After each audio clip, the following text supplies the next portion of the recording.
हमारे और पाकिस्तान के बीच में जो line of control specially JNK में पाक ऑक्यूपाइड कश्मीर उस साइड है जी हम यहाँ बैठे हैं, हमारा थोड़ा हिस्सा उधर है।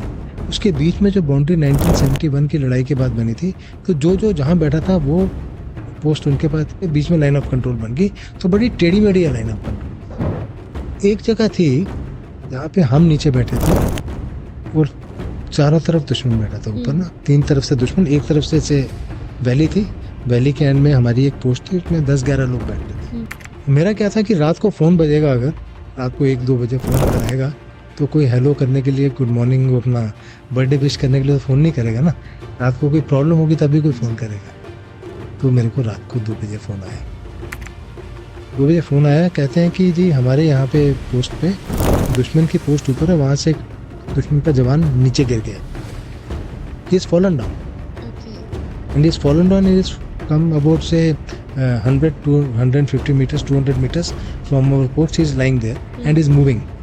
No, he is not dead. He is moving. तो वो ऊपर से चला रहे हैं, हम इसको उठाने के लिए आना है। अभी आप क्रिटिकलिटी देखिए, क्रिटिकलिटी है कि हमारी वहाँ माइनफील्ड्स लगी हैं। लकीली वो माइनफील्ड में नहीं गिरा, माइनफील्ड्स हैं वहाँ पे, हम आगे नहीं जा सकते उसको उठाने के लिए। हो सकता है वो एक आदमी ऐसे दिख रहा हो, 3-4 और बैठे हो, हम आगे जाएँ तो फिर फायरिंग शुरू हो जाए। हो सकता है कि वो हिले डुले, वहाँ से एक माइन फटे, धमाका हो तो सब लोग फायरिंग शुरू कर देंगे, धमाका हो। आपको तो ऐसे ही होता ना, एक धमाका होता है सभी फायरिंग शुरू। सीज फायर अगर आप ब्रेक कर दोगे तो उसके अलग इम्प्लीकेशंस होते हैं। और वो पाकिस्तान वाले नीचे आते हैं उसको उठाने के लिए, हो सकता है वो नकली ड्रामा किया हो गिरने का, कुछ प्लान किया हो, आके फिर वो अटैक कर दें। हो सकता है जब नीचे आए कोई माइन नहीं फटे, उनको पता लग जाए इस एरिया माइन नहीं है, तो बाद में उसका यूज़ कर ले। This is not a tough decision, this is decision making under pressure. और मैं रात को 2 बजे फ़ोन आके फ़ोन उठाया and then they are expecting an answer, you can't say कि I will call you. Hello everyone, welcome back to another episode of podcast. आज का पॉडकास्ट हम जिनके साथ करने वाले हैं उनका नाम है मेजर जनरल संजीव डोगरा।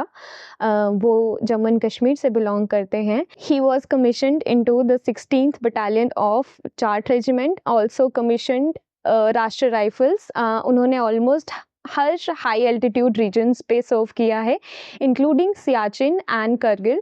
आज के पॉडकास्ट में हमने करगिल वॉर स्टोरीज ही सुनी है और उनके एक्सपीरियंस के बारे में जाना है, कैसे आर्मी सर्वाइव करती है हाई एल्टीट्यूड रीजन्स पे, उनके बारे में बात की है। उनके डिफरेंट एक्सपीरियंसेस के बारे में जाना है, कैसे आर्मी में आ सकते हैं, क्या क्या प्रोसेस रहता है, उन सब के बारे में ये पॉडकास्ट है। आई होप ये पॉडकास्ट उन लोगों के लिए फ्रूटफुल होगा जो NDA में आना चाह रहे हैं या फिर आने का सोच रहे हैं। आप ये पूरा पॉडकास्ट आराम से देखें, एक घंटे या फिर 1.5 घंटे का यह पॉडकास्ट रहेगा। हम इनका टाइम स्टैम्प्स अकॉर्डिंगली बाइफ्रिगेट कर देंगे। अगर आप इस चैनल पे नए हैं, please do subscribe and let's get started.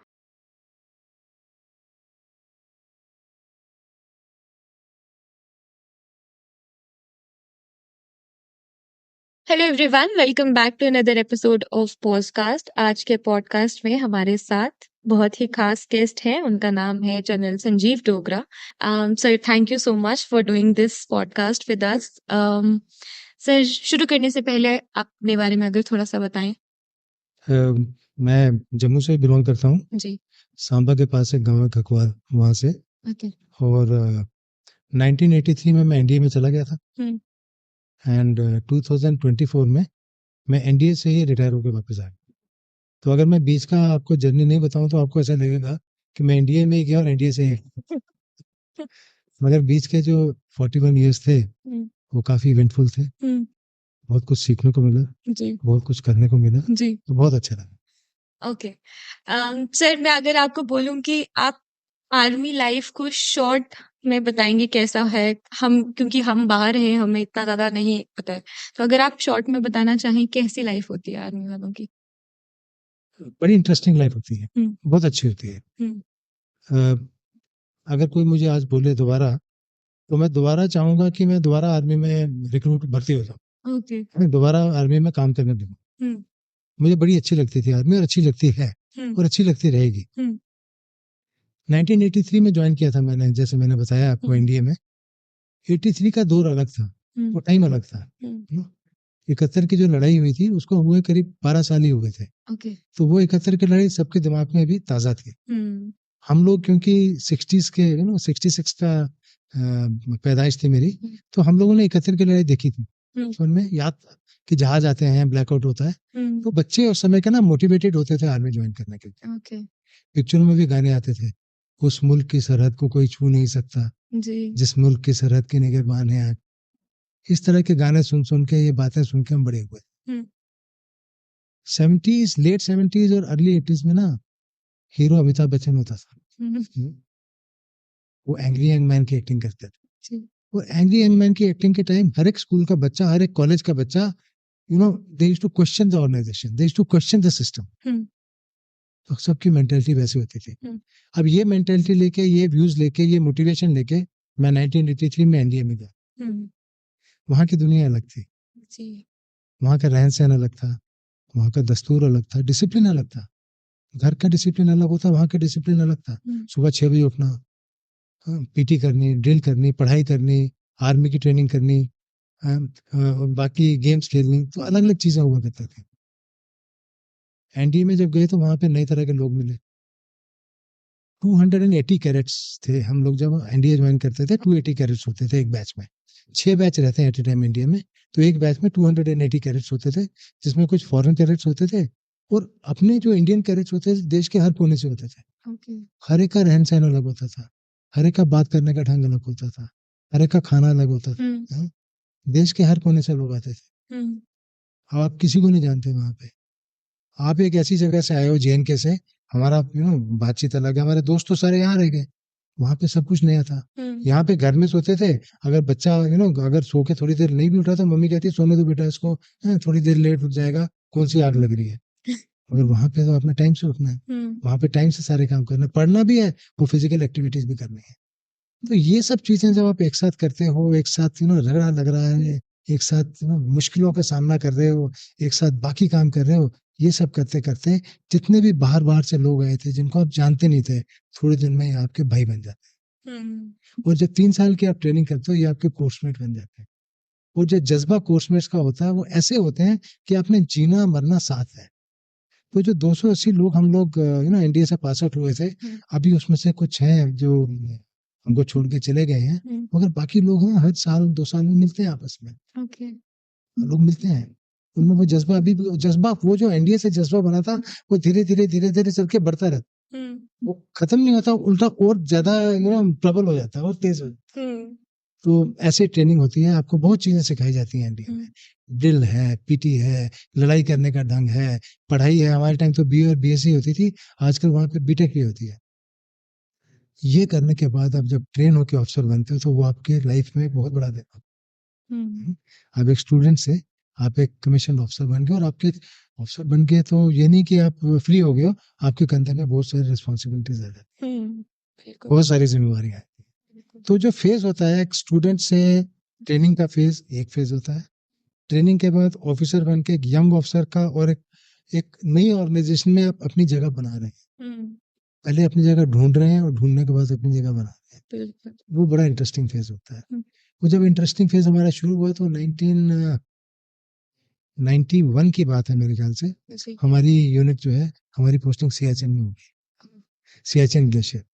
उन दिनों ना सियाचिन ग्लेशियर में बहुत लड़ाई के हालात थे, रोज फायरिंग होती थी, ये गोले गिर रहे हैं, गोलियां चल रही हैं। तो गोलियां तो चल रही हैं, वहां मौसम का बहुत फर्क पड़ता था। मौसम का, आप पहली बार मैंने रियलाइज किया लाइफ में कि मौसम के सामने आप कुछ भी नहीं हो, नेचर के सामने कुछ भी नहीं हो। जो पहाड़ इतना बड़ा है उसके सामने बहुत छोटे लगते हो। तब वहां पे ब्लिजर्ड चलेगा, बर्फ की आंधी चलेगी, कब क्रेवैस खुल जाएगा और सामान और लोग हो सकता है नीचे चले जाए उसके, आपके आपके हाथ में कुछ भी नहीं है। नेचर के सामने आपको तब पता लगता है कुछ भी नहीं है। वहां पे सियाचिन ग्लेशियर के अंदर लोग पोस्टों के ऊपर डिप्लॉयड होते हैं, अलग अलग पोस्ट होती हैं। पाकिस्तान वाले भी बैठे हैं, हम भी बैठे हैं, मुश्किल इलाके में छोटी छोटी पोस्ट होनी है ताकि कोई हमारे एरिया के अंदर, हमारी बाउंड्री बॉर्डर के अंदर कोई घुस ना जाए। तो उन छोटी छोटी पोस्टों में 9, 10, 11, 15 लोग रहते हैं। एक ऑफिसर है, 11, 12 और साथ में जवान। जब भी कोई वहाँ प्रॉब्लम होती थी, जैसे दुश्मन ने फायरिंग शुरू कर दी, गोला गिर गया, पहला गोला जब गिरा है तो ये नहीं कि सब लोग भागने लगेंगे, सब आपकी तरफ देखते हैं कि क्या कर। ये एक नया फेज था, जी। एक नया फेज था, एक नई रिस्पॉन्सिबिलिटी आई थी कंधे पे। आपको डिसीजन लेना पड़ता था कि करना क्या है, क्या आपको फायरिंग का जवाब अभी देना है या फायरिंग का जवाब बाद में देना है, या अभी आपने आपको बचाना है या कुछ और करना है। तो आपने जो भी करना है आपने डिसाइड करना है। डिसाइड करने के लिए आपके पास कुछ सेकंड्स का टाइम है, कोई कुछ सेकंड्स के बाद दूसरा गोला आ जाए, हो सकता है उससे नुकसान हो जाए। तो कुछ सेकंड्स के टाइम के अंदर, और बाकी सब लोग जो 12-13 लोग और पोस्ट में है कुछ नहीं कर रहे, सिर्फ आपको देख रहे हैं। अगर आपके चेहरे पे थोड़ा सा भी डर आ गया सब लोग डर जाएंगे।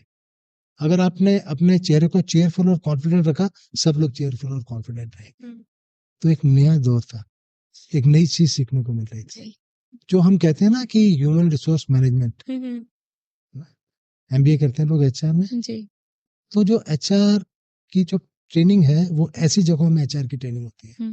आप ह्यूमन रिसोर्स, जब 12, 13, 15, 20 लोग हैं, शुरुआत में जब आप नए अफसर बने, आप उस रिसोर्स को कैसे मोटिवेट और कैसे हैंडल कर रहे हैं। आप कैसे एक आदमी को मोटिवेट कर रहे हो कि वो बॉर्डर के ऊपर बर्फ में, बर्फ पड़ रही है, 25-25, 30 फुट बर्फ पड़ी हुई है, आप चल नहीं सकते, ऑक्सीजन की कमी है, 18,000 फुट के ऊपर आप बैठे हुए, 18,000 फीट के ऊपर, there is lack of oxygen, you know, your efficiency drops to 20%। जो अगर आप एक आदमी अगर 100% काम कर सकता है यहाँ पे जम्मू में, वहां जाके वो 15 या 20% काम नहीं कर सकता है। कई बार महीने महीने 2-2 महीने कोई आ ही नहीं सकता, बिकॉज वहां आ ही नहीं सकते, बिकॉज मौसम खराब हो गया, कोई चल नहीं सकता। जिस पोस्ट पे हम थे वहां तो चल के आने का रास्ता ही नहीं था, वहां सिर्फ हेलीकॉप्टर आ सकता था। तो ऐसी चीजें देखते, ऐसी जगहों में आप लोगों को मोटिवेट करते, कोई बीमार है, किसी को प्रॉब्लम है तो उसको मोटिवेट करते, कुछ नहीं होता, अब देखा जाएगा, हमने यहाँ।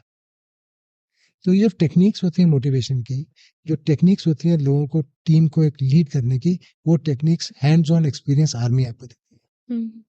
और जो आर्मी में सर्विस करके निकलता है वो यही टेक्निक्स और ये तरीके, जो तौर तरीके हैं, धीरे धीरे सीखते सीनियर होते जाता है। ये सब करते करते एक टाइम आता है कि आप थोड़े से सीनियर हो जाते हैं। तो अब लोअर लेवल पे थे, यंग ऑफिसर्स थे, फिर आप मिडिल लेवल ऑफिसर आए।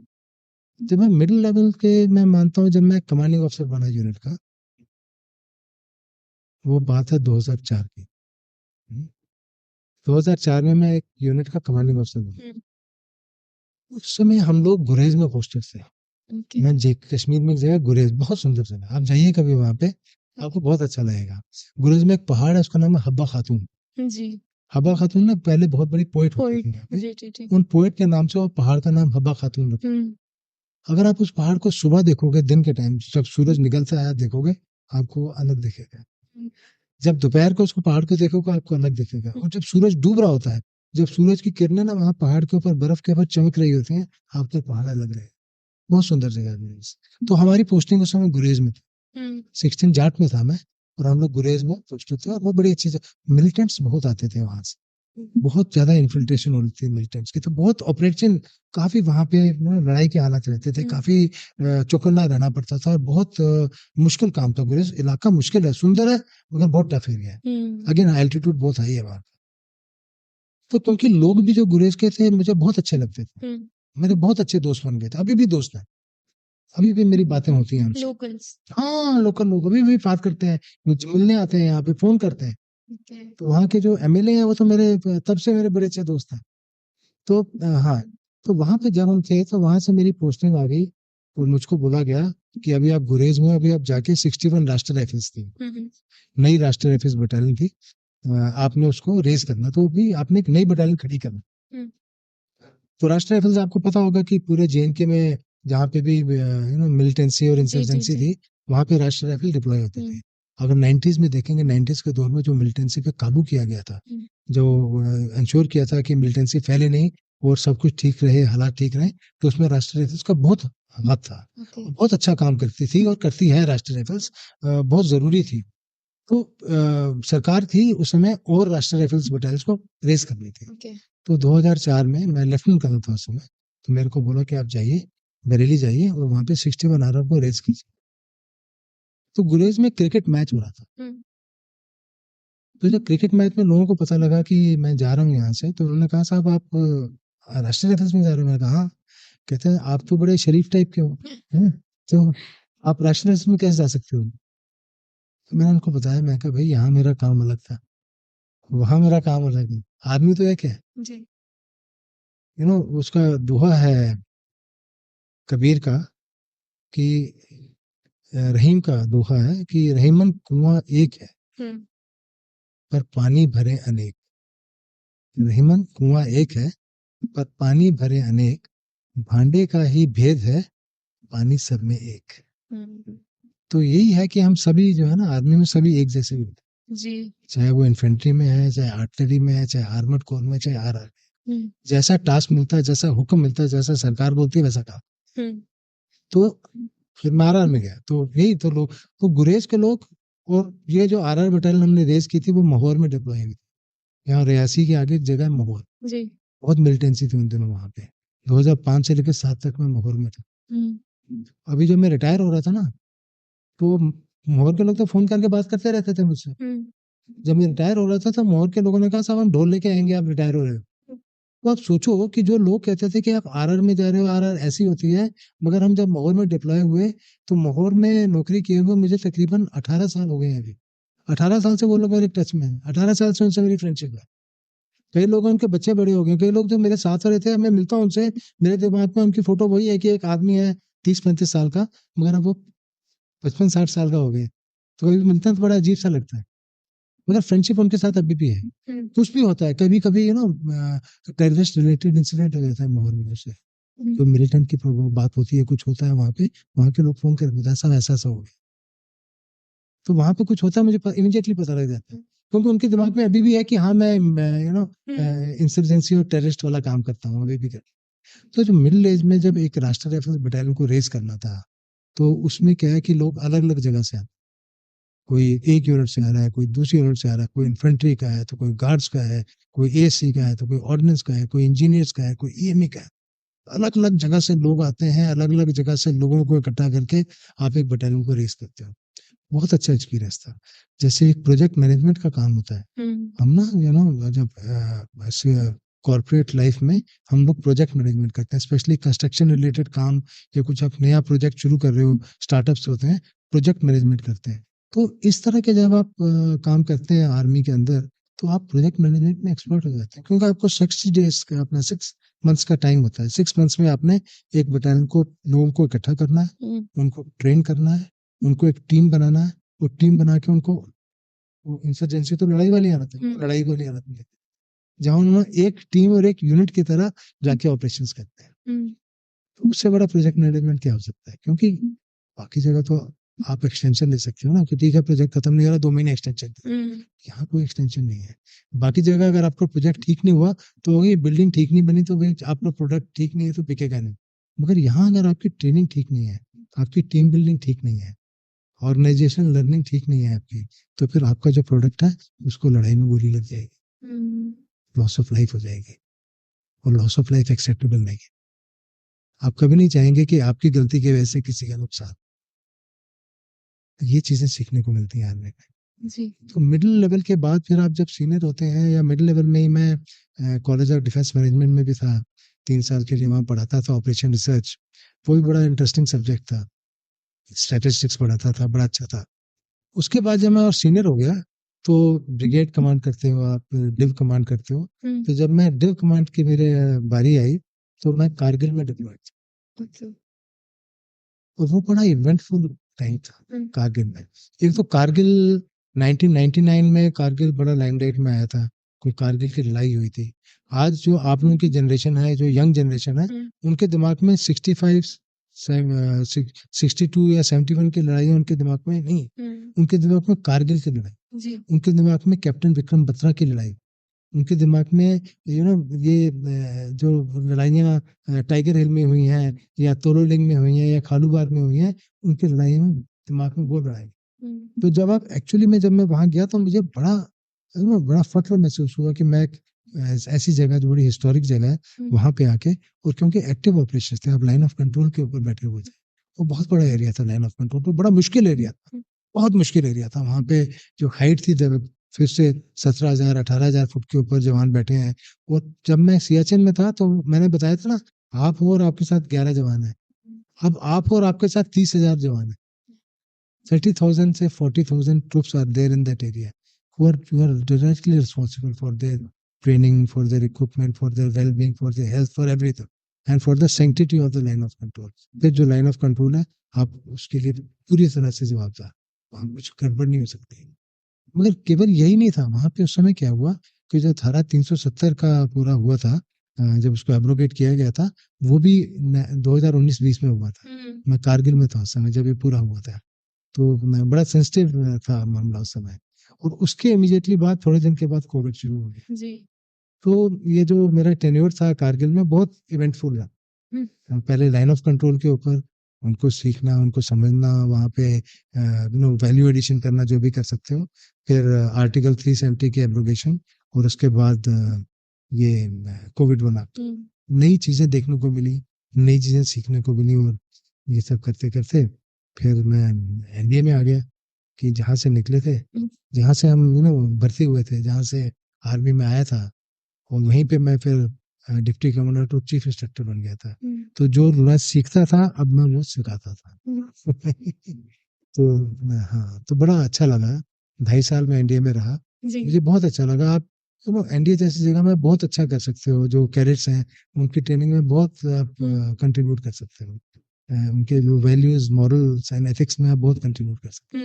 तो ये छोटी सी जर्नी थी। छोटी नहीं है सर। नहीं, आधी बातें मैंने बताई नहीं क्योंकि वो काफी लंबा हो जाता है। सर, एनडी का क्या रोल रहता है किसी एक पर्सन की लाइफ में, स्पेशली आपकी लाइफ में क्या रोल रहा एनडीए का? मेरी लाइफ में तो बहुत बड़ा रोल है एनडीए, बहुत बड़ा। एनडीए से जरा हटके पहले मैं आपको बताता हूँ। जैसे मान लो आप यहाँ पे, क्योंकि यहाँ पे वो जो है प्रेजेंटेशन कॉन्वेंट स्कूल, आप हो सकता है प्रेजेंटेशन कॉन्वेंट स्कूल में पढ़े हो, या आप गवर्नमेंट डिग्री कॉलेज में पढ़े हो। तो प्रेजेंटेशन कॉन्वेंट में आपने केवल पढ़ाई ही की है, और साथ में आपने कुछ एक्स्ट्रा करिकुलर एक्टिविटीज में, जैसे डिबेट हो गया या कोई गेम्स हो गया, उसमें हिस्सा लिया होगा। और जब आप कॉलेज में गए हो तो कॉलेज में पढ़ाई की है, साथ में कुछ थिएटर या कुछ और आपने काम किया होगा। तो आपकी इन्वॉल्वमेंट उनके साथ इतनी थी, मगर आपके दिमाग में वो कॉलेज और वो स्कूल हमेशा रहेगा। आप उसको याद करोगे, मैं स्कूल में पढ़ती थी, इस कॉलेज में पढ़ती थी।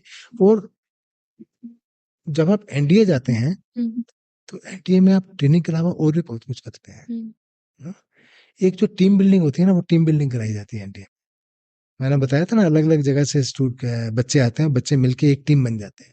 वो तो एक एस्पेक्ट था। दूसरा एस्पेक्ट है कि एनडीए के बाद मैंने रियलाइज किया कि जो हमारा जो शरीर है ना, ह्यूमन बॉडी है, that can take tremendous amount of stress and strain. हम अपने आप को हम समझ नहीं पाते कि हम कितना स्ट्रेस और स्ट्रेन ले सकते हैं। It is often not realised till it is put into test. जब आप अपना टेस्ट लेंगे कि मैं इतना कर सकता हूँ, जैसे एनडीए में क्या था कि 10 मीटर से सबको कूदना पड़ता है स्विमिंग पूल के अंदर, सबको। अगर आप नहीं कूदेंगे आपको एनडीए से निकाल देंगे।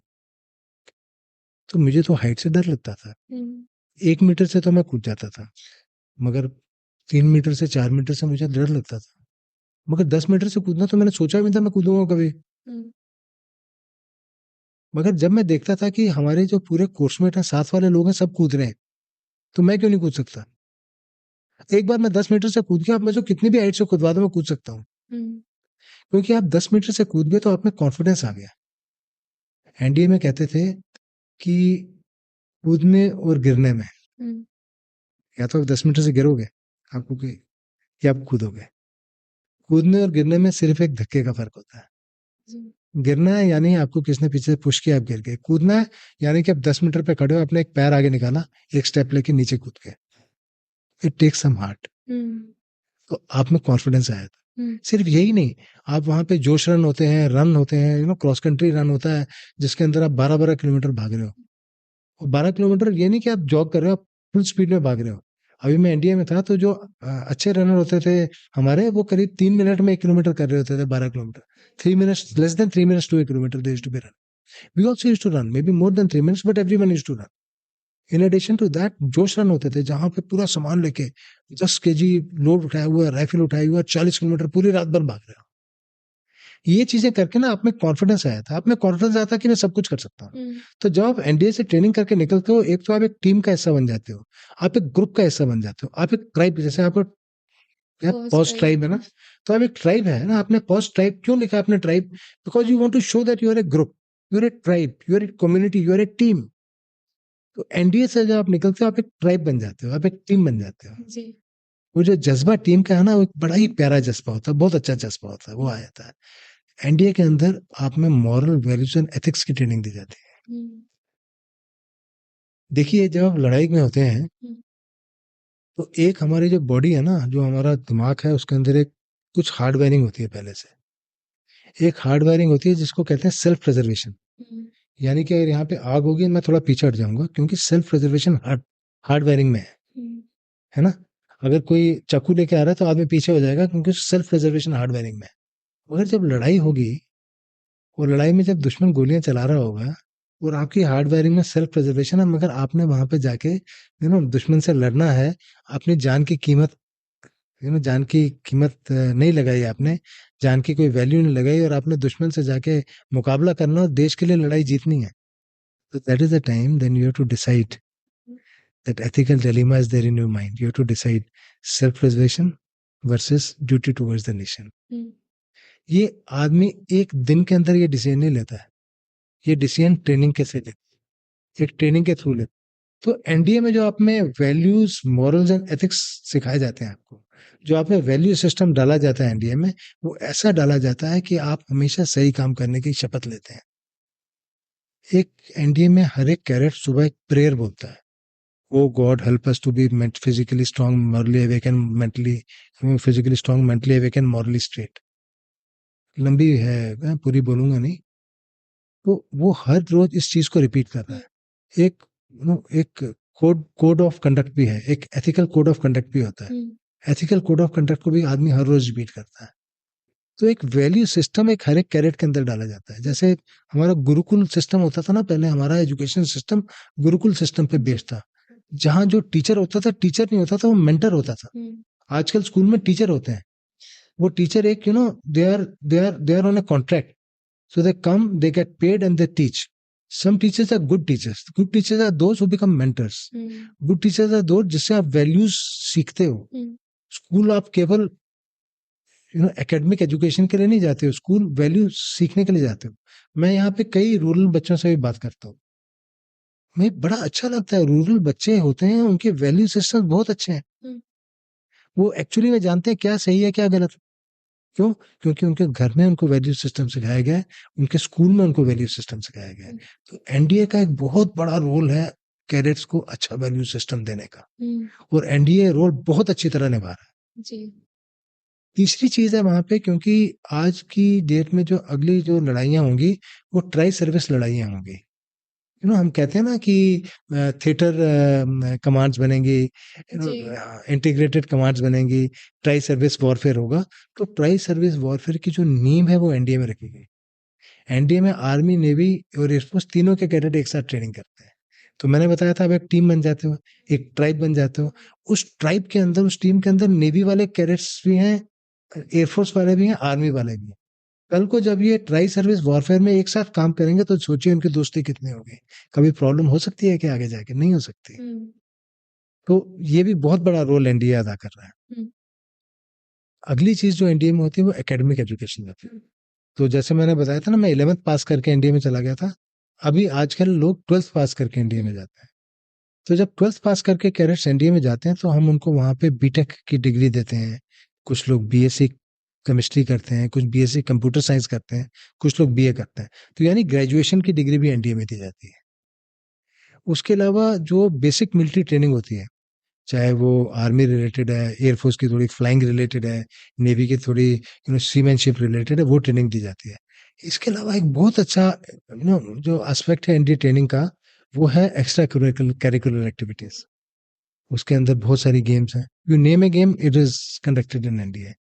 कैडेट्स को राइडिंग कराते हैं, कैडेट्स को सेलिंग कराते हैं, कैडेट्स को स्पीड बोट्स में लेके जाते हैं, कैडेट्स को जो माइक्रोलाइट एयरक्राफ्ट्स हैं उसके अंदर ट्रेनिंग कराते हैं, गोल्फ सिखाते हैं, पोलो सिखाते हैं। You name A game which आम आदमी जो नहीं खेल सकता, नहीं कर सकता। पोलो कहाँ खेलेगा आदमी? मगर एनडीए में कैडेट्स पोलो खेलते हैं। गोल्फ के लिए भी आपको बहुत बड़ा इंफ्रास्ट्रक्चर चाहिए, एनडीए में कैडेट्स गोल्फ भी खेलते हैं, टेनिस, स्क्वॉश, हर एक फैसिलिटी जो है वो एनडीए में कैडेट्स को दी जाती है। एनडीए की जो मेस है वो एशिया की सबसे बड़ी मेस है। वहाँ तकरीबन 2200 लोग एक साथ आते हैं ब्रेकफास्ट करने और 20 मिनट में ब्रेकफास्ट करके चले जाते हैं। 2200 people coming together for breakfast. Within 20 minutes they have breakfast and they go away. ये पर्टिकुलर टाइम फिक्स्ड है। Every day 20 मिनट में, and everyone is in Hari. 20 minute तो टोटल टाइम होता है। आदमी ब्रेकफास्ट 5 मिनट में करता है, 4 मिनट में करता है। Everyone is running against time, देखो ट्रेनिंग चल रही है। तो ये बहुत अच्छा है, फैसिलिटीज वर्ल्ड क्लास फैसिलिटीज है इंडिया की, वर्ल्ड क्लास। वो दुनिया ही अलग है। और मैं बहुत अपने आप को लकी समझता हूँ कि मैं पहले तो एनडीए में ट्रेनिंग की, फिर एक पोस्टिंग भी की एनडीए में एज डिप्टी कमांडेंट, तो बड़ा अच्छा लगा मुझे। Okay, great. Sir, speaking of your experience, आपने कुछ डिसीजंस भी लिए होंगे, कुछ टफ डिसीजंस भी लिए होंगे। कोई टफेस्ट डिसीजन आपने आर्मी में रह के लिया हो? हाँ, ये आपका क्वेश्चन बड़ा इंटरेस्टिंग है कि आपने कहा कि टफ डिसीजन, तो पहले तो होना चाहिए डिसीजन टफ क्यों होता है। भाई डिसीजन तो डिसीजन है ना, डिसीजन टफ क्यों होता है? क्योंकि आप कोई भी डिसीजन लेते हैं ना, तो उस डिसीजन के अंदर आपको कुछ इंग्रेडिएंट्स हैं डिसीजन मेकिंग के। आपको कुछ इन्फॉर्मेशन चाहिए, आपको उस इन्फॉर्मेशन को एसिमुलेट करना, एसेस करना और उसको प्रोसेस करना आना चाहिए। इन्फॉर्मेशन गैदर करने में और उसको प्रोसेस करने में टाइम लगता है, तो आपके पास टाइम भी होना चाहिए। साथ में आपके दिमाग में जो क्राइटेरिया है, क्लैरिटी ऑफ थॉट होना चाहिए कि आप डिसीजन ले रहे हैं, आपका क्राइटेरिया क्या है डिसीजन का, है ना। अगर आप कार खरीद रहे हैं तो आपका क्राइटेरिया क्या है कार खरीदने का। क्या आप सबसे महंगी कार खरीदना चाहते हैं, क्या सबसे कंफर्टेबल कार खरीदना चाहते हैं, या जम्मू की सड़कों को ध्यान में रखने के लिए ऐसी कार खरीदना चाहते हैं जो रघुनाथ बाजार भी चली जाए। तो आपके दिमाग में क्राइटेरिया, क्लैरिटी ऑफ थॉट होना चाहिए। इनमें से अगर कोई भी चीज नहीं होगी तो डिसीजन टफ हो जाएगा। तो मैं कहूंगा कि मैंने टफ डिसीजन नहीं लिए, क्योंकि मैंने हमेशा इन चीजों का ध्यान रखा है। मैंने इंपॉर्टेंट डिसीजन लिए हैं, मैंने क्रिटिकल डिसीजन लिए हैं, या मैंने डिसीजन अंडर प्रेशर लिए हैं। अंडर प्रेशर जब आपके पास टाइम कम है या इंफॉर्मेशन थोड़ी कम है ना, तो ऐसे बहुत सारे इंटरेस्टिंग इंस्टेंसेस होते थे। मैं एक दो आपके साथ शेयर करता हूँ। एक बार क्या है कि जब मेरी कारगिल में पोस्टिंग हुई, तो मैंने बताया बड़ा टफ एरिया था। अब जो इंडिया और पाकिस्तान के बीच में ना लाइन ऑफ कंट्रोल है, जनरली दो देशों के बीच में जब बाउंड्री होती है तो एक रिज लाइन के साथ साथ होती है, वाटरशेड होता है, पहाड़ियों का माउंटेन रेंज है। माउंटेन रेंज के इस तरफ एक कंट्री है, दूसरी तरफ दूसरा कंट्री है, और माउंटेन रेंज के जो टॉप है उसके साथ साथ बाउंड्री है, या किसी रिवर के साथ बाउंड्री होती है, किसी नेचुरल अलाइनमेंट के साथ बाउंड्री होती है। मगर हमारे और पाकिस्तान के बीच में जो line of control, specially JNK में, पाक ऑक्यूपाइड कश्मीर उस साइड है, हाँ, और हम यहाँ बैठे हैं, हमारा थोड़ा हिस्सा उधर है। उसके बीच में जो बाउंड्री 1971 की लड़ाई के बाद बनी थी, तो जो जो जहां बैठा था वो पोस्ट उनके पास थे, बीच में लाइन ऑफ कंट्रोल बन गई, तो बड़ी टेढ़ी मेढ़ी है लाइन ऑफ कंट्रोल, उसमें समझना बड़ा मुश्किल होता है। तो कहीं पे पहाड़ों के साथ साथ है, पूरी जेएनके में पहाड़ी एरिया, जेएनके तो पहाड़ों के साथ साथ। तो कभी कभी पहाड़ में हम ऊपर बैठे हैं, दुश्मन नीचे बैठा है, कहीं हम नीचे हैं तो दुश्मन ऊपर बैठा है। एक जगह थी जहाँ पे हम नीचे बैठे थे और चारों तरफ दुश्मन बैठा था ऊपर ना, 3 तरफ से दुश्मन, एक तरफ से वैली थी, वैली के एंड में हमारी एक पोस्ट थी, उसमें 10-11 लोग बैठते थे, और ऊपर 3-4 पोस्ट दुश्मन की थी। और वहां पे तो पूरे टाइम बर्फ रहती है, और बड़े कई कई 20-20, 25-25 मीटर बर्फ होती है। कोई लूज स्नो होती है, कुछ हार्ड स्नो होती है, कई ऐसी स्नो होती है, कुछ उसमें कुछ गिर जाए तो एवलांच भी आ जाता है। और जगह जगह माइनफील्ड लगी होती है, क्योंकि दुश्मन कहीं से भी, हम भी जा सकते हैं, तो पाकिस्तान वाले भी माइनफील्ड लगा के रखते हैं और हम लोग भी माइनफील्ड लगा के रखते हैं, ताकि कोई आ ना जाए। कोई 10-11 लोग ही बैठे ना, कोई आके सरप्राइज करके किसी को मार के चला जाए। तो ऐसे रात का टाइम था और मैं नया नया गया था वहां पे। मेरा क्या था कि रात को फोन बजेगा, अगर रात को 1-2 बजे फोन अगर आएगा, तो कोई हेलो करने के लिए, गुड मॉर्निंग, अपना बर्थडे विश करने के लिए तो फोन नहीं करेगा ना। रात को कोई प्रॉब्लम होगी तभी कोई फोन करेगा। तो मेरे को रात को 2 बजे फोन आया। 2 बजे फोन आया, कहते हैं कि जी हमारे यहाँ पे पोस्ट पे दुश्मन की पोस्ट ऊपर है, वहां से एक दुश्मन का जवान नीचे गिर गया, he is fallen down, Okay. and he's fallen down, and he's come about say 100 to 150 meters, 200 meters from our post. He's lying there and he's moving, but he's not dead, he's moving. Okay. तो वो ऊपर से चला रहे हैं, हम इसको उठाने के लिए आना है। अभी आप क्रिटिकलिटी देखिए, क्रिटिकलिटी है कि हमारी वहाँ माइनफील्ड्स लगी हैं। लकीली वो माइनफील्ड में नहीं गिरा, माइनफील्ड्स हैं वहाँ पे, हम आगे नहीं जा सकते उसको उठाने के लिए। पहली बात माइनफील्ड है, उससे हमें चोट लग जाए। हो सकता है वो एक आदमी ऐसे दिख रहा हो, 3-4 और बैठे हो, हम आगे जाएं तो फिर फायरिंग शुरू हो जाए। हो सकता है कि वो हिले डुले, वहां से एक माइन फटे, धमाका हो तो सब लोग फायरिंग शुरू कर देंगे, धमाका हो गया। रात को तो ऐसे ही होता ना, एक धमाका होता सभी फायरिंग शुरू। उस समय सीज फायर चल रहा था इंडिया पाकिस्तान के बीच, अभी भी चल रहा है। तो सीज फायर चल रहा था, सीज फायर अगर आप ब्रेक कर दोगे तो उसके अलग इम्प्लीकेशंस होती हैं। अच्छा, हो सकता है कि वो एक्चुअली में गिरा हो, उसको चोट लगी है, बर्फ में पड़ा हुआ है, ज्यादा देर बर्फ में रहेगा तो एज इट इज मर जाएगा। अगर वो पाकिस्तान वाले नीचे आते हैं उसको उठाने के लिए, हो सकता है वो नकली ड्रामा किया हो गिरने का, कुछ प्लान किया हो, आके फिर वो अटैक कर दें। हो सकता है जब नीचे आए कोई माइन नहीं फटे, उनको पता लग जाए इस एरिया में माइन नहीं है, तो बाद में उसका यूज कर लें। कई चीजें आपके दिमाग में चल रही हैं, वो time is running out, because वो मर भी सकता है। अगर वो पाकिस्तान वाले अपने आप नीचे उतरने लगते हैं विदाउट योर परमिशन, फिर आप क्या करोगे? तो you have to take a decision immediately. This is not a tough decision, this is decision making under pressure.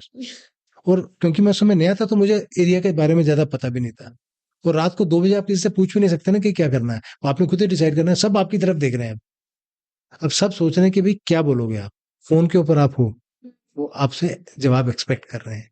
आपने रात को 2 बजे फोन आके फोन उठाया, and then they are expecting an answer. You can't say कि I will call you back, you have to tell them something, you have to actually start the process. तो ऐसे times आते हैं, then you have to decide what is to be done. वो decision मैं आपको बताऊंगा नहीं ना यहाँ पे, है ना वो है ना, तो वो सीक्रेट्स तो मैं आउट नहीं कर सकता, पर ऐसे मौके आते हैं। एक बार जब मैं आरआर में था, बड़े इंटरेस्टिंग इंसिडेंट्स होते हैं। मैं आरआर में था यहाँ पे माहौर में, उन दिनों माहौर के एरिया में बहुत मिलिटेंट होता था, खूब फायरिंग होती थी। तो एक बार क्या हुआ कि पुलिस और हमने कटे, हमको आइडिया लग गया कि एक एरिया था, एक गांव था, तो वहां पे मिलिटेंट आते हैं, और वहां पे क्योंकि मिलिटेंट आते हैं तो उसके आसपास उसका हाइड आउट होगा, है ना, because then you can put 2 and 2 together, and you can find out कि because they are visiting this place very often, so they must be having a hideout somewhere close to this place, because 1-1.5 kilometre ही चलेगा militant ना, because he will not expose himself. तो इस गांव से 1-1.5 kilometre में हाइडेआउट होगा। तो हमने बहुत ऑपरेशन लॉन्च किया, सुबह से सर्च शुरू कर दिया हमने।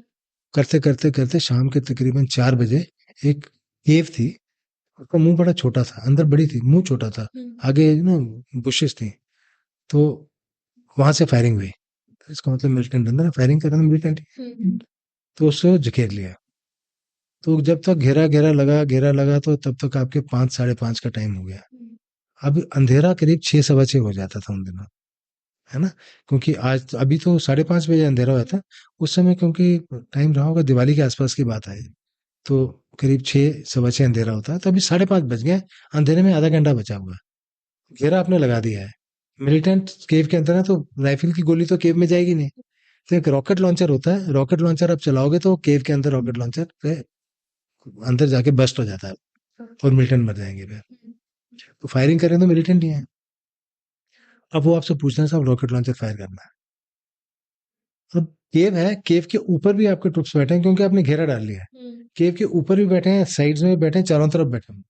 अब रॉकेट लॉन्चर फायर होगा तो हो सकता है थोड़ा मिस होकर अपने आदमी को भी लग सकता है। कभी कभी रॉकेट लॉन्चर का जो राउंड है वो टारगेट को स्किड कर जाता है, अगर स्किड करेगा तो ऊपर जो लोग हैं उनको लग सकता है। अगर आप फायर करने के लिए बोलते हो तो चांसेस है कि अपने आदमी को लग सकता है, फायर करने से नहीं बोलते हो तो चांसेस है अंधेरा हो जाएगा, मिलिटेंट भाग जाएंगे।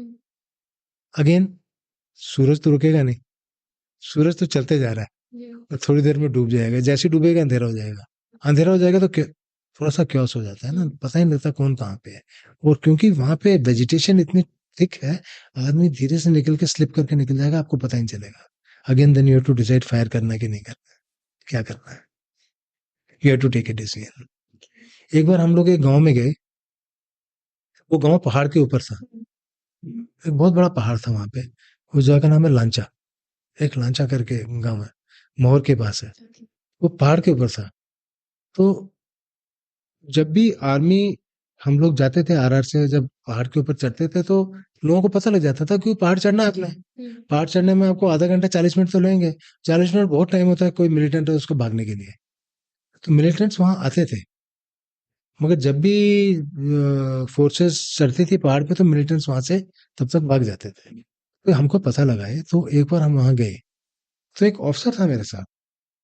तो उसने मुझे कहा कि सर हम आते हैं, ये लोग भाग जाते हैं, तो अभी तो हम लोग बहुत लोग आए हुए हैं। उस समय बहुत लोग थे वहां पे, हम लोग पुलिस वाले भी थे, हम भी थे, सब लोग गए हुए थे। तो पूरा सर्च चल रहा था लांचा विलेज का, कॉर्डिनेट सर्च चल रहा था। तो वो कहता है कि सर यहाँ पे एक एक ढोक कहते हैं उसको, खाली घर होता है ढोक, अबंडन सा था। कैसा, हम 5 लोग इसके अंदर छुप जाते हैं, और आर्मी चली जाएगी थोड़ी देर के बाद। आर्मी जाएगी तो सबको लगेगा आर्मी चली गई, हम 5 यहाँ रहेंगे, इतने लोगों की किसने गिनती थोड़ी की हुई है कितने लोग हैं, 5 यहाँ रह जाते हैं। और जब ये मिलिटेंट आएंगे हम इनको मार देंगे। अब आपने डिसाइड करना है, बिकॉज ये आप आपस में बात कर रहे हो और थोड़ी देर में आप चलने वाले हो। फिर आपने डिसाइड करना है इनको छोड़ना है कि नहीं छोड़ने। में प्रोज एंड कॉन्स है। कल को हो सकता है कुछ हादसा ही हो जाए इनके साथ, हो सकता है मिलिटेंट्स ज्यादा हों, ये लोग सिर्फ 5 हों, फिर क्या होगा। तो ये जो टफ डिसीजंस होते हैं अगेंस्ट टाइम, ये आपको आर्मी में लेने पड़ते हैं। बहुत इंटरेस्टिंग डिसीजंस होते हैं, ऐसे बहुत इंस्टेंसेस आते ओके ओके सर, अभी आपने जब ये इंसिडेंट्स बात कर रहे थे तो आपने कहा था कि आपने पुलिस के साथ भी जॉइंट ऑपरेशन हैं। वगैरह हाँ किया। हाँ सो मस्ट बी हर ऑपरेशन जॉइंट ही होता होगा, जैसे हाँ, लोकल बॉडीज रही। हमेशा ज्वाइंट होता है। हाँ, तो वो प्लान कैसे होता है, या फिर सब मिलके करते हैं सिर्फ एक की वजह से? अगर कोई इन्फिल्ट्रेशन हो रही और हमने किसी को इनकाउंटर वगैरह कर दिया, तो वो कैसा रहता है? मुझे वो थोड़ा जानना है। जो आपस में भरोसा होता है ना, अभी का तो अभी भी होगा जरूर, अभी भी अभी मैं जब कारगिल में था तब भी मैं देखा कि काफी तालमेल रहता है आर्मी, बीएसएफ, पुलिस, इनके बीच में, एडमिनिस्ट्रेशन, इनमें बहुत तालमेल होता है। और जब मैं आरआर में था तो बहुत तालमेल था। अगेन वो जो पुलिस के वहां पे लोग थे, एडमिनिस्ट्रेशन के लोग थे, अभी भी सर्विंग हैं, वो लोग नौकरी कर रहे हैं अभी भी। कई लोग डीआईजी बन गए हैं, एसएसपी बन गए हैं। मेरी बातचीत होती रहती है उनसे। जो फ्रेंडशिप थी कारगिल की वो अभी भी चल रही है। तो आपस में बहुत मेल मिलाप होता है, आपस में बहुत फेथ होता है, ट्रस्ट होता है। बिना ट्रस्ट के काम नहीं हो सकता। अगर आर्मी पुलिस पे भरोसा नहीं करेगी या पुलिस आर्मी पे भरोसा नहीं करेगी तो काम होता ही नहीं। और मुझे बड़ी खुशी है कहते हुए कि आपस में हमारा बहुत ज्यादा भरोसा है एक दूसरे के ऊपर। मैं आपको एक और एग्जांपल देता हूँ, एक इंसिडेंट बताता हूँ आपको कि महोर के पास एक गांव था सोमवाली। तो बड़ा इंटरेस्टिंग इंसिडेंट है। तो वहाँ के पुलिस के थे, एसएचओ थे, एक दिन मेरे पास आए। फरवरी का महीना था, बहुत बर्फ पड़ी हुई थी। आके उन्होंने कहा कि साहब ये जो सोमवाली विलेज है वहां पे मिलिटेंट है, आप इनको कॉर्डन करो। तो हमारी पार्टी गई वहां पे सोमवाली में, उन्होंने ढूंढा वहां पे तो उनको नहीं मिले मिलिटेंट। तो वो जो एसएचओ मेरे ऑफिस में बैठ गए आके, कहते सर है 100% है। मैंने भाई कौन सा है? तो उसने कहा कि ये 3 घर हैं, इनमें आप सर्च कीजिए। पहले पूरा विलेज था, विलेज में करीब 15 घर थे। फिर उन्होंने कहा 3 घर हैं, इनमें सर्च कीजिए। 3 घरों को सर्च किया तो वहां भी मिलिटेंट नहीं मिले। फिर तब तक अंधेरा होने वाला था, मतलब तब तक हमेशा अंधेरे से बड़ा फर्क पड़ जाता है, बिकॉज ऑपरेशन कर नहीं सकते अंधेरे में। तो फिर उन्होंने मुझे कहा कि साहब इनफैक्ट इंफॉर्मेशन पक्की है हमारे पास, जगह भी पता है, मगर अगर मैं बता दूंगा तो वो मारा जाएगा जिसने मुझे इन्फॉर्मेशन दी है। तो देन ही टोल्ड मी, कहते हैं आप इस घर में जाइए, इस घर के अंदर गए, अलमारी है, अलमारी के अंदर बैठा हूँ। तो again then we send the people to that house. अलमारी, तो उस घर में अलमारी नहीं थी। तो then we came to know कि अलमारी जो दीवार के ऊपर ना, वो दीवार के ऊपर एक चौखाट बना के शेल्फ बनाए थे, उसको अलमारी कहते हैं। तो उस ऑफिसर ने AK-47 से ऐसे मारा उसको, तो पीछे खोखला था। जब 2 बार मारा, पीछे से फायरिंग हो गई, ऑपरेशन स्टार्ट हो गया। तो बड़ा तालमेल होता है। इंफॉर्मेशन पुलिस के पास थी, पुलिस के पास ट्रुप्स नहीं थे, हमारे पास आए और पक्की इन्फॉर्मेशन थी, पूरा भरोसा था, मुझे भी उस पर भरोसा था। वो इसलिए नहीं बताना चाहते थे कि अपने सोर्स को डिस्क्लोज नहीं करना चाहते थे, क्योंकि अगर सोर्स डिस्क्लोज हो जाएगा, एग्जैक्ट इन्फॉर्मेशन है, तो पता लग जाएगा कौन दे सकता है। इसलिए वेग इन्फॉर्मेशन देते हैं वो। Okay. Okay. Okay. So did you talk to any militant one on one? देखो मिलिटेंट की फैमिली से हम लोग बहुत बात करते थे, उनको बताते थे कि भाई ये मिलिटेंसी का रास्ता गलत है, आप सरेंडर कीजिए, सरेंडर करने से फायदा है। बिकॉज हर एक टेररिस्ट या हर एक मिलिटेंट की लाइफ होती है। जैसे आप एक मोबाइल फोन खरीदते हो ना, उसकी लाइफ होती है। आप कुछ भी चीज, हर एक चीज की लाइफ होती है, तो हर एक टेररिस्ट की भी लाइफ होती है। Depending from area to area उसकी लाइफ 6 महीने भी हो सकती है, 1.5 साल 2 साल भी हो सकती है। तो अगर वो टेररिस्ट बन गया है तो मान के चलिए 2 साल के अंदर तो खत्म हो ही जाएगा। इससे अच्छा है कि वो सरेंडर करे और मेन स्ट्रीम में आ जाए। कि गवर्नमेंट की इतनी सारी पॉलिसीज हैं कि आप सरेंडर करके मेन स्ट्रीम में आ सकते हैं। जो लोकल एडमिनिस्ट्रेशन है वो भी इसमें हेल्प करती है। तो हम इंसेंटिव भी देते थे गांव में जो लोग हैं, जो तो हमें पता होता था इसका लड़का जो है मिलिटेंट है या इसका लड़का पार चला गया है, वो तो पता लग ही जाता है। तो हम किसी को, हर लोगों को हम मोटिवेट करते थे कि आप इसको मोटिवेट कीजिए, इसको मेन स्ट्रीम में लाइए। कई बार क्या होता था कि जो मिलिटेंट है वो आपका नंबर, तो मोबाइल सबके पास होता है, क्योंकि हर एक विलेज के अंदर आपका मोबाइल नंबर होता है, because anyone can ring you up. किसी को कोई प्रॉब्लम है तो आप वो रिंग कर सकते हैं हमको। तो टेररिस्ट को भी पता होता है, टेररिस्ट के पास ये नंबर आया था। तो कभी कभी आपको धमकाने की कोशिश भी करते हैं। कभी आपने, जैसे हमने 3-4 मिलिटेंट मार दिए, तो वो आपको फोन करके डराने की कोशिश करेंगे। फिर आप दोबारा उनको वो करोगे। तो ऐसी चीजें होती हैं, मगर it is not advisable to जैसे साइकोलॉजिकल वॉरफेयर जो होता है, हमारा जो साइकोलॉजिकल वॉरफेयर के लिए ट्रेंड लोग होते हैं। तो हर एक आदमी ट्रेन नहीं होता कि वो आदमी से बात करके उसके दिमाग से बात पढ़ सके या उसको सरेंडर करा सके। Everyone is not train for that job. There are people specially train to do this in the armed forces and then they do it. Sir, आप अगर आपके साथ जो आर्मी ऑफिसर है या फिर कोई भी सोल्जर जो शहीद होते हैं, how did you handle that situation? Army वाले कैसे हैंडल करते हैं सिचुएशन? पहली बात तो हम कभी चाहते ही नहीं कि कोई शहीद हो। जी। ये सबसे लास्ट होता है कि किसी को चोट लग जाए या कोई शहीद हो जाए। जब मैंने 61 राइफल आर राष्ट्रीय राइफल्स को रेज किया था 2004 में बरेली में, तो जब सब लोग इकट्ठे हो गए थे तो मैंने एक सैनिक सम्मेलन किया था। सैनिक सम्मेलन मतलब सब जवान इकट्ठे हैं और आप उनसे बातचीत कर रहे हो। मैं सबको ये बोला था कि भाई ये जो हमने राष्ट्रीय राइफल्स बटालियन को रेज किया है, तो मेरा इसको यूनिट में एक ही मकसद है। आज मैं आपसे बात कर रहा हूँ और जितने भी लोग आप लोग बैठे हो, जब आप यहाँ से जाओगे तो मैं चाहता हूँ आपका जो मूवमेंट ऑर्डर मैं अपने हाथ से आपको यहाँ से बाय बाय करूँ काम करने के बाद, क्योंकि मैंने सबसे ज्यादा दिन रहना है। जी। उसके बीच में आप सब लोग चले जाओ। जब मैं कारगिल में था तब भी कोई नई बटालियन आती थी, मैं उनको यही बोलता था कि जितने लोग आए उतने लोग वापस जाना। यहाँ पे कोई ऐसी चीज मत करना जिससे कि नुकसान हो जाए। हमेशा जब एनिमी का फायर आ रहा है, एनिमी के, तो वो तो यू कैन नॉट, वो तो when the call of nation is there you have to do it. But peace time के अंदर किसी को चोट लग जाए तो वो फिर दुख होता है इस बात से। कई चीजें अवॉइडेबल होती हैं, कई अवॉइडेबल नहीं होती हैं, बिकॉज ड्रॉप द लक, चोट लग सकती है। अब किसी को चोट लग जाती है, कोई शहीद हो जाता है, तो आर्मी के प्रोटोकॉल्स बड़े क्लियर है, आर्मी के सिस्टम्स बड़े क्लियर है। इमोशनल एंगल एक साइड है, मगर जो सरकारी एंगल, जो किसी के एमोल्यूमेंट्स हैं, फैमिली का ध्यान रखना, फैमिली के बच्चों के एजुकेशन में कंट्रीब्यूट करना, उसको फैमिली पेंशन टाइम से दिलाना, अगर ऑपरेशंस के टाइम किसी को चोट लगी है या कोई शहीद हो गया ऑपरेशंस के टाइम, तो उसको एनहांस्ड जो भी एमोल्यूमेंट्स मिलते हैं, वो सारे के सारे एक टाइम बाउंड मैनर के अंदर एक ड्रिल के तौर पे उसको मिल जाते हैं। और एक डिग्निफाइड लास्ट राइट्स जो होते हैं वो भी आर्मी कराती है। तो वो उसके सिस्टम्स बड़े सेट हैं। मगर जैसे मैंने आपको बताया था, एक टीम बन जाती है, एक ट्राइब बन जाती है। तो जब भी कोई शहीद होता है तो आपके परिवार से कोई आदमी चला जाता है मुझे, तो जो इमोशनल एंगल है वो बहुत बड़ा होता है आर्मी के अंदर, बहुत बड़ा होता है। हर एक आदमी इमोशनली बहुत अटैच हो जाता है एक दूसरे के साथ।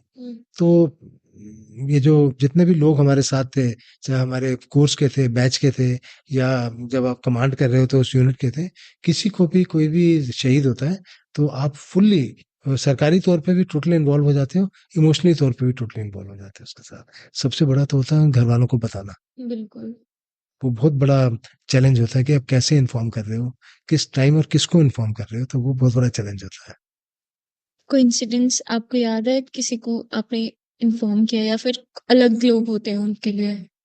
बहुत से ऐसे इंसिडेंट्स हो, पर एक इंसिडेंट ऐसा था जो कि सबसे मेरे को बड़ा बुरा लग रहा था उसमें। एक बस हमारी खाई में गिर गई थी। अब यही मोहर के पास, मोहर का एरिया बड़ा टफ था, रास्ता बड़ा खराब था, बस खाई में गिर गई। उस खाई में जो बस में लोग आ रहे थे ना, वो अभी यूनिट्स को ज्वाइन करने के लिए आ रहे थे। तो आपकी यूनिट के अंदर जो लोग हैं, आप उनको पहचानते हो ना कि आप so and so, this so and so, this so and so. You recognise them, you know them by name, you know about their families, you know about their mobile number of their families, you know everything. But these people were joining the unit. वहाँ बहुत सारी RR battalions थी। आप किसी को movement order देख के पता लगता है, अच्छा ये आदमी इस में जा रहा था। फिर आप वहां से नंबर ढूंढते हो, उसके घर में इन्फॉर्म करते हो। शाम के टाइम बस गिरी थी, रात के टाइम सबको निकाला बाहर। Lot of people had died. ये 2006 या 2007 की बात है, तब की बात है। तो it was very sad, very tough. एक जब सियाचिन में हम थे, 91 की बात है। तो एक जवान था, उसको वहाँ बिकॉज ऑक्सीजन नहीं है वहाँ पे, एरिया इज वेरी टफ। तो उसको हाई एल्टीट्यूड पल्मोनरी एडिमा हो गया था। तो होता क्या है कि बाहर का प्रेशर कम है बॉडी में, तो बॉडी के फ्लूइड्स जो हैं वो लंग्स में आए थे, तो पल्मोनरी एडिमा हो गया था उसको। तो because could not be evacuated, मौसम खराब था। एक तो बीमार हो गया और मौसम खराब हो गया, तो इवैक्यूएट नहीं हो पाया। अब इवैक्यूएट कर दो आदमी को तो नीचे आते ही ठीक हो जाता है, बिकॉज अल्टीट्यूड कम करते हैं, ठीक हो जाता है। बट वो इवैक्यूएट नहीं हो पाया तो नीचे, जब वो नीचे लाए उसको, तो मैं वहीं था नीचे। तो वहां पे उसको ना उन दिनों जो मॉर्टल रिमेन्स को घर नहीं भेजते थे, क्रिमेशन वहीं कर देते थे। 99 की जब लड़ाई हुई कारगिल की, उसके बाद मॉर्टल रिमेन्स को घर भेजना शुरू कर दिया। आज भी कोई शहीद होता है तो उसके मॉर्टल रिमेन्स को घर भेजते हैं। उस समय क्रिमेशन वहीं करके एशेज घर भेजते थे। तो क्रिमेशन के लिए तैयार कर रहे थे, तो मैंने देखा बटर के डब्बे पड़े हुए थे काफी। मैं कहा क्या है ये? कहते हैं जो पोस्ट से आया है, तो जवानों ने अपना बटर भेजा है इसके लास्ट राइट्स के लिए यूज करने के लिए। वहां पे बटर इशू होता है जवानों को खाने के लिए। तो उन्होंने कहा तो जितना राशन का बटर था उन्होंने सब भेज दिया। ओके। तो ऐसे ऐसे इंसिडेंट्स होते हैं। आप फिर वो ये यादें आपके दिमाग में रह जाती हैं। तो ये आर्मी की जो टीम होती है, आर्मी में जो आप बोल रहे हो कि जो कनेक्ट होता है एक दूसरे के साथ, ऐसा होता है, साथ जीने भरने का कनेक्शन होता है। डू आर्मी पर्सन क्राई या इमोशनल होते हैं या फिर रोते हैं? तो होता है ऐसे, कई बार होता है। मतलब आर्मी के वाले तो मेरे ख्याल से मार्च से तो नहीं आए हुए यहीं से है। जी। तो पहले, अच्छा आपका क्वेश्चन तो थोड़ा सा सेकंड लेवल का, पहले लेवल का क्वेश्चन है तो डू मेन क्राई तो आपने सेकंड लेवल का, जो मेन में भी जो आर्मी वाले मेन डू दे क्राई, हाँ they, it is, they have also got emotions, they have also got values. कई ऐसी चीजें होती हैं, कभी आपको लगता है कि यार ये काश ये ना होता तो अच्छा होता। ये बड़ा अच्छा लड़का था, इसको अगर चोट नहीं लगती तो अच्छा होता। तो होता है। स्पीकिंग ऑफ इमोशन सर, आपने पहले भी मेंशन किया और हम सुनते भी हैं जो आर्मी वालों की दोस्ती होती है वो सबसे पक्की होती है। हाँ, तो आप अपने फ्रेंड्स के साथ कोई ऐसा किस्सा हुआ है जो शेयर कर सकते हैं हमारे साथ? मतलब कुछ ऐसी दोस्ती जो अभी तक चल रही है, कुछ ऐसी फ्रेंडशिप्स? सबके साथ, जितने भी मेरे साथ बैच के थे, सबके साथ फ्रेंडशिप है अभी तक। जो जवान थे, जो उनके साथ नौकरी की हुई है, उनसे भी फ्रेंडशिप है अभी तक। तो जहां जहां आदमी रहते हैं, नए दोस्त बनाते जाते हैं आदमी। तो आर्मी का जब आर्मी, कई जो है बच्चे, जब मैं देखता हूँ, आज जब बात होती है लोगों से, एनसीसी या इधर, मैं पूछता हूँ तो क्यों ज्वाइन करना चाहते हो आर्मी? कहते हैं एडवेंचरस लाइफ है, एडवेंचर के लिए ज्वाइन करना चाहते हैं। मगर एडवेंचर के साथ साथ अब आप Maslow's theory of hierarchy of needs पढ़ोगे, तो सोशल सिक्योरिटी जो है, to be found wanting in an organisation, that is also one of the needs. Physiological needs के बाद सोशल नीड्स होती हैं आदमी की। तो जब आपकी सोशल नीड्स टोटली फुलफिल हो जाती हैं आर्म फोर्सेस के अंदर, आपकी बहुत पक्की दोस्ती हो जाती है। एक टाइम आता है लाइफ में, आप रियलाइज करते हो कि आपके जो रिलेटिव्स होते हैं वो तो होते ही हैं, they are there, but friends are also very important. Friendships are also very. जब मैं सेटल हो रहा था, तो मेरे को दो ऑप्शन थे कि मैं जम्मू में सेटल हो जाऊं, घर था यहाँ पे हमारा, और एक हमने आर्मी वेलफेयर हाउसिंग ऑर्गेनाइजेशन का फ्लैट लिया था ग्रेटर नोएडा में। ओके। ग्रेटर नोएडा में पॉल्यूशन बहुत था, मगर मोटिवेशन ये थी कि मेरे मेरे 25-30 बैचमेट उसी कॉलोनी में रहते थे। तो यहाँ पे आई बिलोंग टू जम्मू, मेरे सारे रिलेटिव्स यहाँ रहते हैं। नॉट विद स्टैंडिंग, कभी मैं सोचता था कि वहां चले जाता हूँ, वहां पे बहुत सारे बैचमेट्स हैं। सबसे रोज मिलोगे, सबके साथ you are either you are playing golf और going for a walk with someone, discussing with someone, reading with someone, तो कोई भाई कई चीजें इकट्ठे करता है। बहुत अच्छी दोस्ती होती है, बहुत अच्छी दोस्ती होती है। Okay okay. Sir, army officers या फिर इंडियन आर्मी को लेके भी लोगों के माइंड में कुछ मिसकंसेप्शंस हैं, या फिर हम देखते हैं कि न्यूज में कभी कुछ बोल दिया आर्मी ऑफिसर्स को लेके या फिर इंडियन आर्मी को लेके कि बहुत टफ होते हैं वो, और कुछ ऐसे सिचुएशंस, हालांकि हम जम्मू एंड कश्मीर में हैं तो हमें जम्मू एंड कश्मीर के स्पेक में भी बहुत कुछ सुनने को मिलता है, तो आप वो चीज कैसे हैंडल करते हो? देखिए, सबसे पहले तो जो एक नैरेटिव बन जाता है ना, एक नैरेटिव बनता है, जी। वो मैंने आपको थोड़ी देर पहले मैं बता रहा था कि इंफॉर्मेशन वॉरफेयर का बहुत बड़ा हाथ होता है। इंफॉर्मेशन कैसे स्प्रेड हो रही है, आज से 20 25 30 साल पहले सिर्फ अखबार पढ़ते थे लोग। तो जो जेएनके में, अभी हम जेएनके की बात करेंगे, तो जेएनके में जो अखबार निकलते हैं वो लोगों का एटीट्यूड, लोगों का थॉट प्रोसेस उसको मैनिपुलेट करते थे। अखबार में लिखा हुआ लोग वो मानते थे, या सिर्फ एक न्यूज सुनते थे। हम लोग शाम को 9 बजे आती थी न्यूज, उस न्यूज को सुनते थे। मगर अभी कितने सारे चैनल्स हैं, कितने सारे इंटरनेट के ऊपर कितनी इन्फॉर्मेशन है, तो इन्फॉर्मेशन बहुत ज्यादा आ गई है एनवायरनमेंट के अंदर। उस इन्फॉर्मेशन से नैरेटिव्स बनाए जाते हैं। ये जो नैरेटिव बन जाता है कि आर्मी बहुत टफ है, army arm forces special power act हट जाना चाहिए, या आर्मी में टफनेस आ रही है, तो this is a narrative, this is not a reality, this is a narrative. अगर कुछ चीज की गई है, जैसे आर्मी को यहाँ लाया गया, तो someone has brought the armed forces here na, for some reason, so till the time that the reason is not solved, the people will remain here till the time the reason is solved. जहां तक toughness का सवाल है, तो जैसे मैं आपको गुरेज वाली बात बोल रहा था ना, जब हम लोग कहते थे, मैं क्रिकेट खेलता था उनके साथ, कहते साहब आप तो बड़े शरीफ हो, आप आरआर में कैसे जा सकते हो? तो मैं उनको बोलता था, मैंने कहा यार, शरीफ तो आदमी सारे लोग आरआर के शरीफ ही होते हैं, पर उनका मैंडेट ऐसा है कि उनको कुछ चीज एनफोर्स करनी पड़ती है, कोई चीज उनको काम करना पड़ता है। जब वो काम करते हैं तो हो सकता है आपको थोड़ी सी तंगी आ रही है उस काम से, वो आपको तंग करने के लिए काम नहीं कर रहे, वो अपना टास्क पूरा कर रहे हैं। They have been given a job and they are doing that job. उस जॉब को पूरा करते हुए हो सकता है किसी को थोड़ी बहुत तंगी आ जाए।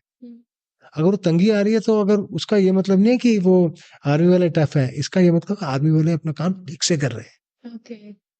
किसी को, और आज उसके साथ साथ फिर हमने क्या शुरू किया आर्म फोर्सेस के अंदर, there was something known as winning of hearts and minds, वो चीज स्टार्ट की थी। यानी कि जब भी हम कोई काम करते थे, जैसे कोऑर्डिनेट सर्च किया, जिसमें पॉपुलेशन को थोड़ी सी प्रॉब्लम आ रही है कि आपको बाहर निकलना पड़ रहा है, या आपको इकट्ठा होना पड़ रहा है, थोड़ा सा आपका टाइम वेस्ट हो रहा है, तो फिर आपकी मदद की जाती थी in terms of educating the children there, और गिविंग देम सर्टेन थिंग्स। जैसे बाजार में आपको सामान लेने जाना पड़ता है, आपको वहीं सामान मिल जाएगा, या कुछ और मदद करके गांव में कोई सड़क बनवा दी, या कुछ इस तरह से हेल्प कर दी, है ना। कई बार तब वहां पे सोलर प्लांट, अपना लाइट्स भी लगाई कई गांव में, बहुत चीजें करते थे। तो बहुत मदद भी की है वहां पे लोगों की। जैसे बाढ़ आई थी वहां पे, जब फ्लड्स आए थे, आर्मी थी सबकी हेल्प कर रही थी। कभी एवलांच आता है, आर्मी सबकी हेल्प करती है। मगर इनके अलावा एक नैरेटिव फ्लोट किया जाता है एनवायरनमेंट के अंदर। वो नैरेटिव लोग अपने वेस्टेड इंटरेस्ट के लिए फ्लोट करते हैं। जैसे अगर आप अभी मान लो पॉडकास्ट चलाते हो, अगर इस पॉडकास्ट में कुछ कंट्रोवर्शियल बात होगी तो पॉडकास्ट बहुत चलेगा। अगर इस पॉडकास्ट के अंदर कुछ ऐसी चीज होगी कि आर्मी को हटा देते हैं, कर देते हैं, इस पॉडकास्ट की बात मैं एनवायरनमेंट की बात कर रहा हूँ, वो चीज बहुत चलती है। तो अगर जैसे ज्यादा लोग हैं, जैसे कंप्लीट जेएनके में ज्यादा लोग, क्योंकि मिलिटेंसी तो पुंछ में भी है, राजौरी में भी है, डोडा में भी है, किश्तवाड़ में भी है, और पूरे के पूरे नॉर्थ ऑफ पीर पंजाल में है। तो काफी पॉपुलेशन है जो इस समय मिलिटेंसी रिलेटेड एरियाज में रह रही है। तो इनको कोई ना कोई तो थोड़ी बहुत प्रॉब्लम तो होती होगी दिनचर्या में। कहीं पे चेक पोस्ट लगी है तो गाड़ियों को चेक किया जा रहा है, तो टाइम वेस्ट हो रहा है उसमें। कभी आप जा रहे हो, रात को कर्फ्यू लगा हुआ, आप बाहर जा रहे हो, या आप जा रहे हो तो आपसे कोई पूछ रहा है, तो मुझे तो नहीं अच्छा लगता जब यहाँ कोई रोक के पूछता आप कहाँ जा रहे हो। तो लोगों को भी नहीं अच्छा लगता होगा, मगर पूछेंगे नहीं तो फिर हादसा हो जाएगा, लोगों का ही नुकसान होगा। तो ऐसे में जब ऐसा नैरेटिव आता है कि आर्मी को हटा देना चाहिए, आरआर को हटा देना चाहिए, लोगों को पसंद बहुत आता है। तो जब लोगों को पसंद आता है, वो चीज वो नैरेटिव को और फ्यूल मिल जाता है, तो वो फायर और बढ़ती जाती है। मगर ऑन ग्राउंड ऐसा नहीं है। वो सभी एक जैसे ही हैं, सारे ही उतने ही अच्छे हैं, चाहे वो इन्फेंट्री में है, चाहे आर्टिलरी में, चाहे आर्मर्ड कोर में, चाहे आरआर में, एक जैसे ही लोग हैं सारे। पर उनका मैंडेट अलग है, इसलिए अलग काम कर रहे हैं। बिल्कुल। ऑलराइट सर, हम इस पॉडकास्ट की लास्ट स्लाइड में है। कुछ इंफॉर्मेशन हमारे पॉडकास्ट के थ्रू अगर लोगों तक पहुंच पाए, जो लोग इंडिया में आना चाहते हैं या फिर सोच रहे हैं आने का, पर्क्स और सैलरीज टिल जब वो ज्वाइन करते हैं टिल द रिटायरमेंट क्या रहता है, क्या बोल? हाँ, जो पर्क्स एंड सैलरीज हैं वो तो जो भी central government group A services के जी। जो सैलरी है, जैसे जो भी, चाहे वो एडमिनिस्ट्रेटिव सर्विसेज में है, चाहे इंडियन पुलिस सर्विस में है, चाहे फॉरेस्ट सर्विस में, चाहे इंडियन आर्म फोर्सेज में, इनकी सैलरी सेम होती है। ओके। जब आप ज्वाइन करते हैं तो आपकी प्रमोशन होती जाती है, आपके ग्रेड पेज चेंज होते जाते हैं, बैंड चेंज होते जाते हैं, मगर आपकी सैलरी जनरली सेम रहती है। तो जो फाइनल सैलरी होती है जब आर्मी ऑफिसर रिटायर होता है, तो लगभग उसकी बेसिक पे होगी तकरीबन लगभग 2,10,000 के आसपास। उसमें आप अगर वो जोड़ देंगे, डीए जोड़ देंगे, तो करीब 3.25 लाख के आसपास उसकी पे होगी, अराउंड प्लस माइनस समथिंग इतनी पे होती होगी, 3 लाख। और एडमिनिस्ट्रेशन में भी लगभग इसी के आसपास, और ग्रेड पे अलग होती है, तो इतने इसी के आसपास होती है। जब स्टार्ट करते हो तो ओवरऑल उसकी सैलरी लाख के ऊपर, 1.25 लाख के आसपास होती होगी, और एंड में इतनी होती है। तो पर्क्स एंड प्रिविलेजेस बहुत होते हैं आर्मी के अंदर। आर्मी में सबसे बड़ा पर्क एंड प्रिविलेजेस है आर्मी की जो ट्रेनिंग आपको मिलती है। It is not the money in the army which counts, it is the quality of life in the army which counts. The quality of life which I have lived for so many years, मैं चाहे जो मर्जी spend कर लूं, दोबारा नहीं वो quality of life. आप जब कैंटोनमेंट के अंदर जाते हो, दुनिया अलग है, साफ एरिया होता है, स्पिक एंड स्पैन, कोई रॉन्ग साइड गाड़ी नहीं चला रहा होगा, कोई ओवर स्पीड नहीं कर रहा होगा, कोई आपको घूर नहीं रहा होगा, सब नियम से ठीक ठाक काम चल रहा होगा, वो दुनिया अलग। तो जो क्वालिटी ऑफ लाइफ है, जो खुली हवा में आप सांस ले रहे हैं वहां पे, जो साफ सफाई है, जो आपको फैसिलिटीज मिल रही हैं, चाहे वो गेम्स की फैसिलिटीज हैं, चाहे वो एंटरटेनमेंट की फैसिलिटीज हैं, वो मेन पर्क वो है आर्मी का। उसके अलावा जो और बहुत बड़ा पर्क है, जो आपके फ्रेंड सर्कल बन जाता है आर्मी के अंदर, जो आपके दोस्त बन जाते हैं आर्मी के अंदर, आर्मी के आर्म फोर्सेस के अंदर, नॉट आर्मी, आर्म फोर्सेस के अंदर, जो आप अलग अलग जगह जाके नई चीजें देख रहे हो, है ना। तो जैसे मैं गुरेज में था तो गुरेज देख लिया, फिर मैं कभी अंडमान निकोबार पोस्टिंग होती है, आप अंडमान निकोबार देख लेते हो, कभी आपकी साउथ में कहीं और जगह तो वो देख लेते हो, राजस्थान देख लेते हो। तो अलग अलग जगह आप सब चीजें पार्ट ऑफ सर्विस में देख लेते हो। फिर arm forces is one of the only organisation which pays you to remain fit. यहाँ तो आप पैसे देके जिम जाते हो, वहां आपको एक्सरसाइज करके फिट रहने के लिए पैसे मिलते हैं। तो ये तो बहुत अच्छी बात है, इससे अच्छी कोई चीज ही नहीं हो सकती, है ना। वहां तो आपको वो आप यहाँ पे लोग प्राइवेट लाइफ में, सिविल लाइफ में लोग उनको वो बड़ा मेहनत करनी पड़ती है अपना बॉडी वेट और वो कंट्रोल करने के लिए। आर्म फोर्सेस के अंदर देयर इज अ नॉर्म, आप उसके बाहर जा ही नहीं सकते, आपको हमेशा फिजिकली फिट और एकदम स्मार्ट लगना पड़ेगा। तभी आप पूछते हैं कि आर्मी वाले रोते हैं कि नहीं। क्योंकि एक इमेज ऐसी है ना, एक इमेज ऐसी है, और देश के अंदर ऐसी इमेज होनी चाहिए कि आर्म फोर्सेज एक ऐसी ऑर्गेनाइजेशन है जो एथिकली मॉरली स्ट्रेट है, जो फिजिकली स्ट्रांग है और देश के साथ एकदम मजबूती के साथ खड़ी हुई है। बहुत जरूरी है वो इमेज, है ना। और मुझे बड़ी खुशी हुई आपने सवाल जब पूछा ना, ये आर्मी वाले रोते हैं कि नहीं, नहीं तो आर्मी खड़ी है एकदम स्ट्रांग। बिल्कुल। So now, how is retirement treating you? Retirement is very good, अभी तो मेरे को रिटायर हुआ करीब 5-6 महीने ही हुए हैं, तो अभी तो मुझे यही लगता है कि मैं छुट्टी पे हूँ, हाँ, थोड़े दिन के बाद मुझे वापस ज्वाइन करना है। ऐसी रिटायरमेंट वाली फीलिंग आई नहीं है अभी, मगर क्या है कि ऑल ऑफ अ सडन जब आप सर्विस में होते हो तो आपका बहुत काम होता है, फोन आ रहे हैं, ये हो रहा है, वो हो रहा है, वो सब कुछ बंद हो जाता है रिटायरमेंट के बाद, and it ends for good, because you require some peace of mind. उसके अलावा आदमी को बिजी रहने के लिए कुछ ना कुछ तो करना चाहिए, नहीं तो आदमी, अगर आपके पास तलवार भी है, आप उसको रोज बाहर नहीं निकालोगे, इसमें जंग लग जाएगा, है ना। तो आपको बिजी रहने के लिए कुछ करना चाहिए। तो और साथ में क्योंकि यहाँ पे कई साल रहे हैं, अलग अलग जगह JNK में नौकरी की है, तो एक हमने यहाँ के लोगों को मोटिवेट, गाइड और हेल्प करने के लिए एक SSB ट्रेनिंग सेंटर खोला है, डोगरा SSB कोचिंग, वो खोला है। So that opportunity is there for the students of Jammu Kashmir and other states also to come and get trained there. Okay. So that they become better human beings, their personality gets developed, and they become fit not only for armed forces, for any कोई भी काम करना हो उसके लिए उनको help होगी वहाँ ट्रेनिंग करके, तो अच्छा रहेगा उनको। आप मिस करते हैं मूली लाइफ? हाँ हाँ, बहुत ज्यादा। मैं तो आपको बोल रहा था ना कि आप मुझे बोलोगे मैं दोबारा बड़े वाले बूट पहन के ना टक टक टक टक करके देखिए, जब मैं वही बोल रहा हूँ ना, जो परसेप्शन है वो ये है कि आर्मी लाइफ बहुत टफ है, बट एक्चुअली मैं मेरा मानना है कि आर्मी लाइफ बहुत इंटरेस्टिंग है। आर्मी लाइफ आपको बहुत कुछ देती है, तो जब आप छोड़ देते हो आपको लगता है कि बहुत कुछ दे रही थी और भी आप उसको और सीख सकते हो वहां से, आप बहुत कुछ सीख सकते हो वहां से। Okay okay. सो भाई, जो मेन इन यूनिफॉर्म है वो सोशल मीडिया पे क्यों नहीं है? क्योंकि उनको देख के हमें मोटिवेशन मिलेगी सोशल मीडिया पे। हाँ, इसके 2-3 रीज़न्स हो सकते हैं। एक तो सोशल मीडिया से आपका मतलब है कि फ़ेसबुक और इंस्टाग्राम, ये सोशल मीडिया यही चीज़ है ना वैसे। तो पहले कोई इसमें एम्बार्गो नहीं था, सोशल मीडिया में आने में कोई एम्बार्गो नहीं था। तो हम सब लोग सोशल मीडिया में होते थे। I think this embargo came somewhere in 2013-14 में। ओके 13-14 की बात है। ये हो गया कि अभी आप सोशल मीडिया पे, अभी दोबारा ऑर्डर्स आ गए हैं कि सोशल मीडिया पे आ सकते हैं। ओके हाँ, वो मेरे रिटायरमेंट के बाद आए हैं। रिटायरमेंट में नहीं थे, अभी आए हैं। तो पहले था कि आप, तो इसके रीजंस ये थे कि lot of espionage related incidents were happening. Social media में लोग आपको फ्रेंड रिक्वेस्ट भेज के फ्रेंड बन जाते थे, फ्रेंड बन के फिर वो इन्फॉर्मेशन गैदर करने की कोशिश करते थे। तो ये कई लोग ससेप्टेबल हो जाते थे इस चीज के लिए। Some people in a lighter moment they used to divulge some information which maybe should not be divulged. Social media से अगर आप इंफॉर्मेशन अपने आप डाइवर्स नहीं भी कर रहे हो, स्टिल आपके फोटोग्राफ्स हैं, उसमें क्या इन्फॉर्मेशन है, ज्योग्राफिकल इन्फॉर्मेशन टैग्ड है, आपका मूवमेंट ट्रैक हो सकती है। आज आप बठिंडा में हैं तो कल आप जैसलमेर में हैं, परसों आप सूरत चले गए तो आपकी मूवमेंट ट्रैक हो रही है। और जो इंटेलिजेंट एडवर्सरी है वो एग्जैक्टली पता कर सकता है कि क्या हो रहा है। तो उसके कई चीजें थी, तो गवर्नमेंट ने कहा कि थोड़े दिन के लिए सोशल मीडिया से दूर रहते हैं। और मुझे कोई ऐसी प्रॉब्लम हुई नहीं इतने दिन रहने में। बट अगर मोटिवेट करने वाली बात है तो आर्मी के कई चैनल्स हैं। जो एडीजीपीआई है उसके चैनल्स हैं।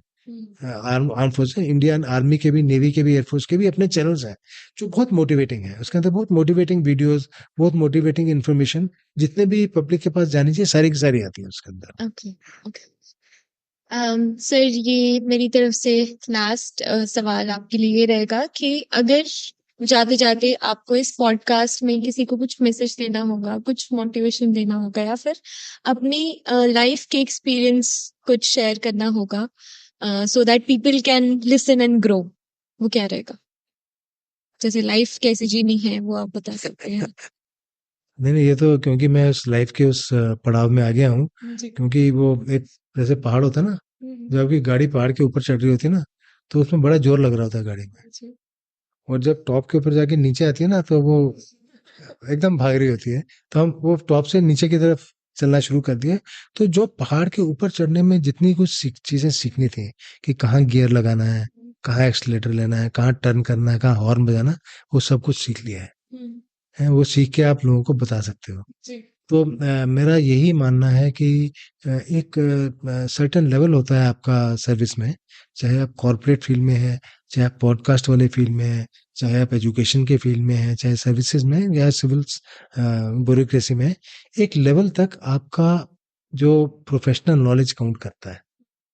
जितना प्रोफेशनल नॉलेज आपको चाहिए होता है उसका 80% आप मिडिल लेवल तक आते आते अचीव कर लेते हो। उससे ज्यादा नॉलेज, सिर्फ आप नॉलेज थोड़ा बहुत उसमें ऐड कर रहे हो, मगर 80% नॉलेज आप मिडिल लेवल की सर्विस तक आते आते अचीव कर लेते हो। जैसे जो टीचर अगर पढ़ा रहे हैं कोई कॉलेज में, तो उन्होंने क्या पढ़ाना है वो पूरा सिलेबस पहले 5, 7, 8, 9 साल में उसमें वो निपुण हो जाएंगे, उनको आ जाएगा। उसके बाद उसके बाद it is your human values which count. उसके बाद it is your leadership skills which count. It is उसके बाद it is your reasoning ability, your organising ability, है ना, your social adjustment, your cooperation, your sense of responsibility. These things count after that. तो जितने भी बच्चे हैं जो जो अभी एस्पायरेंट्स हैं, जो अभी ग्रेजुएशन कर रहे हैं या 12th क्लास में हैं, तो उनको ध्यान में रखना चाहिए कि नॉलेज तो आप एक्वायर कर ही रहे हो, नॉलेज एक्वायर करने के साथ साथ आप एक अच्छे ह्यूमन बीइंग बनो, एक अच्छे इंसान बनो, अपने वैल्यू सिस्टम को अच्छा करो। आप देखिए जब कोई बच्चा एमबीए करता है तो कॉलेज प्लेसमेंट होती है। कॉलेज प्लेसमेंट में जो प्लेसमेंट टीम आती है कितनी देर के लिए इंटरव्यू करती है? 10 मिनट, 15 मिनट। बिकॉज उन्हें 100 बच्चों को इंटरव्यू करना है, तो हर एक में 10-10 मिनट लगाएंगे तो कितने 1000 मिनट हो जाएंगे। इतना टाइम होता ही नहीं, तो एक दिन में आगे चले जाते हैं। तो 10 मिनट में क्या पता कर लेते हैं नॉलेज के बारे में? Nothing. They are not interested in knowledge, they are interested in knowing कि ये बच्चा हमारी कंपनी में जाके सेट होगा कि नहीं, इस बच्चे का वैल्यू सिस्टम कैसा है, इस बच्चे की सोशल अडेप्टेबिलिटी कैसी है, बच्चा एडजस्ट होगा कि नहीं हमारे साथ, इस बच्चे में कोऑपरेशन कैसी है, कॉन्फिडेंस कैसा है। तो जो आज के जो बच्चे हैं, एक टाइम ऐसा आ गया है कि जो नॉलेज है वो तो आप चैट जीपीटी से भी निकाल सकते हो, जो नॉलेज है आप गूगल से भी निकाल सकते हो। Knowledge is important but it is not the only important thing. Your value system, your social skills, your confidence, your speaking skills are also as important. तो बच्चों को स्कूल में, कॉलेज में ये चीजें भी डेवलप करनी चाहिए। इनफैक्ट हम भी कोशिश करते हैं, जो हमारे पास बच्चे आते हैं हम ये चीजें सिखाते हैं बच्चों को, ताकि कॉलेज के अंदर आप प्रोफेशनल नॉलेज गेन कर रहे हो, और जो आपके स्किल्स हैं, ये वाली स्किल्स, आज जमाना स्किल्स का है। जो नई एजुकेशन पॉलिसी भी स्किल डेवलपमेंट पर बात करती है। तो अगर स्किल डेवलपमेंट की बात हो रही है, ये social skills are also very important, soft skills are also very important. Soft skills ही आपको लाइफ में आगे लेके जाएंगे। नॉलेज तो है ना, नॉलेज तो आपको एक वर्क हॉर्स बना देगी ऑर्गेनाइजेशन के अंदर, पर अगर आपने ऑर्गेनाइजेशन को लीड करना है तो आप में सॉफ्ट स्किल्स होनी चाहिए। तो मैं हर एक बच्चे को ये बताता हूँ कि अपने सॉफ्ट स्किल्स को डेवलप करो, अपने सोशल स्किल्स को डेवलप करो, अपने कॉन्फिडेंस को डेवलप करो, अपने स्पीकिंग स्किल्स को डेवलप करो, तभी आप लाइफ में तरक्की कर पाओगे। Okay, alright, thank you so much thank you. Sir. आपने आज पॉडकास्ट में बहुत ज्यादा एक्सपीरियंस हमारे साथ शेयर किया। I hope you like it. या I enjoyed speaking to you, बड़ा अच्छा लगा। Thank you so. All right, तो ये थे हमारे साथ जनरल डोगरा। आई होप आपको ये पॉडकास्ट पसंद आएगा। आपको क्या चीज़ कोई भी फीडबैक अगर आपको देना हो तो our comment section is always open. Also a little request from our side, हमारे 50K सब्सक्राइबर्स होने वाले हैं, तो please do share this video, subscribe to our channel, please share it with your friends, your family और बाकी जितने भी लोग हैं, so that we can hit 50K soon, and we will see you in the next one.